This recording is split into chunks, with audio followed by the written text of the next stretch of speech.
একবার হুইমসির মায়াবী বনে স্পার্কল নামে একটি চতুর ছোট শিয়াল বাস করত।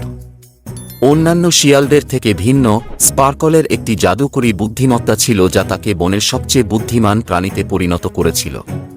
একদিন বনের প্রাণীরা একটি বিভ্রান্তিকর সমস্যার মুখোমুখি হয়েছিল।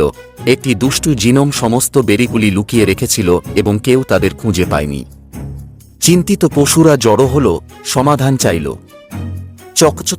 তার চকচকে পশম নিয়ে এগিয়ে গেল। তিনি কৌশলী জিনোমকে ছাড়িয়ে যাওয়ার জন্য একটি ধাঁধার খেলার পরামর্শ দিয়েছিলেন। প্রতিটি প্রাণী জিনোম স্টাম্প করার জন্য ধাঁধা তুলে ধরবে। খেলা শুরু হওয়ার সাথে সাথে স্পার্কলের উজ্জ্বল ধাঁধাগুলি জিনোমকে তার মাথা খামড়াচ্ছে।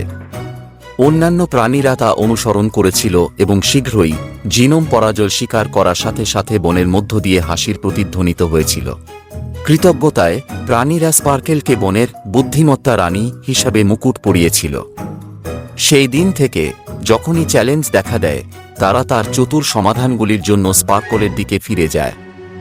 বুদ্ধিমান ছোট শিয়াল তার চোখের পলক দিয়ে তার বন্ধুদের হাসি, বন্ধুত্ব এবং বুদ্ধিমত্তার জাদুতে ভরা পৃথিবীতে নিয়ে গেল।